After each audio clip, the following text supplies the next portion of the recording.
Hello friends, नमस्ते, श्री आदाब और आप सब लोगों को वापस से स्वागत है मेरे यूट्यूब चैनल आस्क सौरभ में। दोस्तों, पहले तो बहुत बहुत बधाई हो आप सब लोगों को। आखिरकार DULLB ने अपनी डेट्स बता दी हैं and 19 October is the day, the D day basically, जब आप लोगों की इतने समय की मेहनत की प्रिपरेशन, आप लोगों की प्रैक्टिस, आप लोगों की नॉलेज का एग्जीक्यूशन का टाइम आ जाएगा और तब आप लोग पता लगा पाएंगे कि आपने जो इतनी मेहनत करी है इतने समय में, क्या वो सही जगह पर है या नहीं।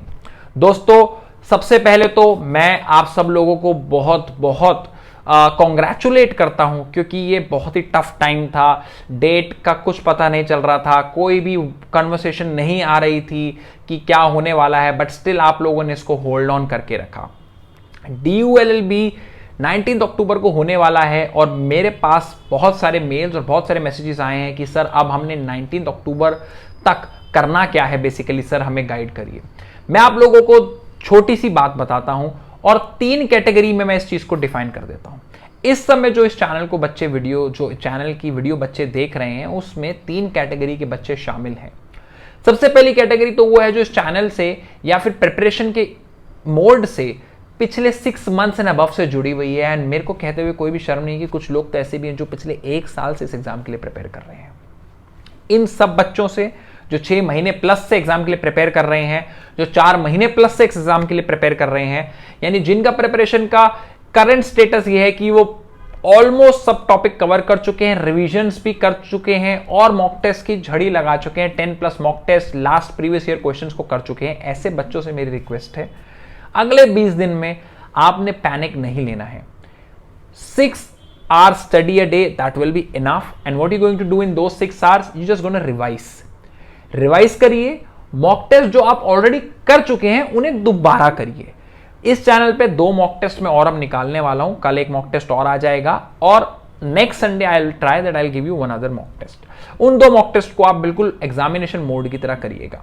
बाकी previous mock test, previous years और जितने भी क्वेश्चंस आप लोगों ने करे हैं या जितने भी आप लोगों ने पढ़ाई करी है, उसके रिवीजन पे सेंसिबल, सेरेनलेस, टेंशनलेस रिवीजन आप लोगों ने करनी है। ये उन बच्चों के लिए है जो पिछले 6 महीने 4 महीने प्लस से इस एग्जाम के लिए प्रिपेयर कर रहे हैं, क्योंकि आप इतना पढ़ चुके हैं कि अब आप इस पे ज्यादा जोर लगाएंगे तो फिर कुछ अंदर नहीं जाने वाला और कुछ भी पता चले ज्यादा डालने के चक्कर में आप पुराना सीखा हुआ भूल जाए। इसलिए रिवीजन एंड बिल्कुल टेंशनलेस मॉक टेस्ट का भी रिवीजन, यानी आपने जो प्रीवियस मॉक टेस्ट करे हैं उनको आप रिवाइज करिए, उनको आप फिर से रफली करते जाइए कि क्वेश्चन को थोड़ा आपको रिवीजन उसमें क्वेश्चन करते करते हो जाएगा। 2 मॉक टेस्ट में दूंगा, just do it. Second category वो बच्चे हैं जिन्होंने 4 months आफ्टर, यानी अभी 3 महीने में एग्जामिनेशन प्रिपरेशन शुरू करी है, 3 महीने 2 महीने का 45 डेज का वीडियो देखने के बाद कुछ लोगों ने शुरू करा। वो बच्चे इस स्टेज में होंगे कि उन्होंने अपना सिलेबस अभी खत्म करा होगा एंड उन्होंने मॉक टेस्ट करना शुरू कर दिया होगा, रिवीजन अभी उन लोगों ने शुरू करना है। उन बच्चों से मेरा रिक्वेस्ट है कि आप लोग भी इस रेस में बहुत आगे दौड़ रहे हैं, तो इसलिए टेंशन लेने की कोई जरूरत नहीं है। बस आप अपना टाइम पीरियड थोड़ा 8 hours के आसपास रखिए। रिवीजन सबसे पहली प्रायोरिटी आपकी होनी चाहिए कि आपने जो पढ़ा है वो आप रिवाइज करें, क्योंकि एग्जामिनेशन में जाने से पहले रिवीजन ही सबसे बड़ा हथियार है। आपने जो पढ़ लिया है वो आप भूल जाएंगे अगर रिवाइज नहीं करेंगे तो। जो मॉक टेस्ट आप कर रहे हैं उन मॉक टेस्ट को रिग्रेसली करिए। जो क्वेश्चंस आपको उसमें से नहीं आ रहे हैं उन क्वेश्चंस को, टॉपिक्स को पढ़िए और उस टॉपिक को एंड मोमेंट के रिवीजन के लिए एक नए रजिस्टर में लिखिए। ठीक है, ये वो लोग हैं जो 3 महीने 4 महीने अंडर से प्रिपेयर कर रहे हैं और करंट स्टेटस उनका है कि उन्होंने सिलेबस खत्म करा है, बट अभी रिवीजन शुरू करनी है। ये रिवीजन और मॉक टेस्ट उनके अभी स्टार्ट होने वाले हैं, तो ये 20-25 दिन में आपने यही काम करना है। थर्ड कैटेगरी वो बच्चे हैं जिन्होंने डेट आने के बाद शुरू करा है, और आप लोग हंसिएगा मत या ऐसे बच्चे उनका मजाक मत उड़ाइएगा, क्योंकि ये बच्चे भी हैं, मेरे को कमेंट्स में भी हैं, मेल्स में भी हैं, जिन बच्चों ने बोला सर मैंने आज से प्रिपरेशन शुरू करी है, प्लीज सर मेरे को बताएं क्या करना है। इनके लिए मैं सिंपल सा एक फंडा आपको बताता हूं। इतने कम डेज में, ठीक है, मैं ना आपको डिमोरलाइज नहीं करूंगा कि नहीं हो सकता, बट इतने कम डेज में भी हो सकता है, उसको लिए आपको एक स्ट्रैटेजिक वे में आपको चलना पड़ेगा।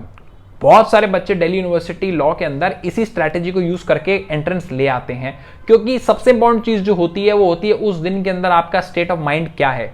कई बार 6 महीने प्रिपेयर करने वाले बच्चे भी 25 दिन 30 दिन प्रिपेयर करने वाले बच्चों के आगे पानी भरते हैं, जब वहां पे उनका स्टेट ऑफ माइंड पैनिक का हो जाता है, और जो वो 25-30 दिन वाला बच्चा है उसका स्टेट ऑफ माइंड बिल्कुल कॉन्फिडेंट होता है। वो 25-30 दिन जो प्रिपेयर अब आने वाले डेज में जो बच्चा प्रिपेयर करना चाह रहा है, उसको प्रिपेयर करने के लिए एक स्ट्रैटेजी को फॉलो करना पड़ेगा, and that strategy is PYQ, previous year question papers. ये बुक आपकी स्क्रीन पे आ गई है, सिंगल की बुक है, इसके अंदर 2003 से लेके 2021 तक का क्वेश्चन पेपर है। इस बुक को बाय करिए, अगले आने वाले दिन के अंदर 2003 से 2021 यानी आपको एक दिन के अंदर 1 या 2 previous year question paper solve करने हैं। सॉल्व कैसे करने हैं? आपने जैसे क्वेश्चन पेपर को लिया, उसको आपने करना शुरू करा, और उस क्वेश्चन के अंदर जो टॉपिक कवर हो रहा है उस टॉपिक के बारे में आपने साथ साथ पढ़ लेना है। ठीक है, आपने इसको एग्जामिनेशन थ्रू की तरह नहीं करना, आपने इसको करना है कि वो आपका एक तरीके का बाइबल है, जिसके अंदर आपका सारा पेपर उन्हीं चीजों से बनकर आने वाला है। क्वेश्चन को देखिए, क्वेश्चन आता है very good, right and good. Topic किस टॉपिक से, उस टॉपिक के बारे में हल्का सा ओवरव्यू ले लीजिए। 8 से 12 घंटे के बीच में आपको पढ़ाई करनी है। प्रीवियस ईयर क्वेश्चन पर सॉल्व करिए। 3 topics, current affairs, polity talks about fundamental rights, DPSP, आपका सुप्रीम कोर्ट के आर्टिकल्स, इनके बारे में आप ओवरव्यू ले लीजिए। And then third is taught little bit of IPC and contract law. ये 3 चीजों को आपने करना है जो बच्चे अभी से प्रिपरेशन शुरू कर रहे हैं। PYQ में आप चले जाइए, PYQ में इन्हीं 3 चीजों के बारे में मेनली आपको डिस्कशन मिलेगा। करंट अफेयर्स का वीडियो मेरे चैनल पे 2 महीने डाला हुआ है, उस करंट अफेयर्स की वीडियोस को देख लीजिए, करंट अफेयर्स को राइट डाउन कर लीजिए, एग्जाम से 1 हफ्ता पहले रिवीजन उसकी कर लेना, दैट वुड बी इनफ। तो ये 3 कैटेगरी में जो बच्चे हैं, इनको अपने 19 अक्टूबर तक का प्रिपरेशन जो है इसी हिसाब से स्केड्यूल करना है, इसी हिसाब से चैनलाइज करना है, ना इससे ज्यादा ना इससे कम। And I can assure you gonna do it. आप लोग DULLB ब्रेक करेंगे, हम लोग एज अ टीम इसको क्रैक करेंगे। And I am definitely sure, जितने भी बच्चे मेरे साथ इस चैनल से जुड़े हुए हैं, मेल्स के थ्रू जुड़े हुए हैं, जितने बच्चों को मैंने पढ़ाया, जितने बच्चों से मैंने डिस्कशन करी है, सबके सब आप लोग इसको करके आएंगे, क्योंकि DULLB is not that tough. The main thing is on that day आप कैसी प्रिपरेशन के साथ वहां पे जा रहे हैं, आप कैसे माइंडसेट के साथ वहां जा रहे हैं, दैट इज वेरी इंपॉर्टेंट। और अब ये 20 दिन के अंदर आपने वो माइंडसेट प्रिपेयर करना है उस एग्जाम डे के लिए। उस दिन के लिए आपने वो प्रिपरेशन जो आपने इतने महीने करी है उसको रिवाइज करके कॉन्फिडेंट तरीके से उस एग्जामिनेशन हॉल में जाना है। And I am damn sure 300+ करने वाले बच्चे इसी चैनल के ग्रुप से निकलेंगे। So friends, 19th October is the D-Day and I hope you guys are grinding well, you guys are preparing well, and I hope कि आप लोग DULLB 2022 को क्रैक करेंगे एंड 2025 में you guys gonna be one of the best legal minds in the country. So, दोस्तों, with this, Saurabh Kharwal signing off. Take care and bye bye.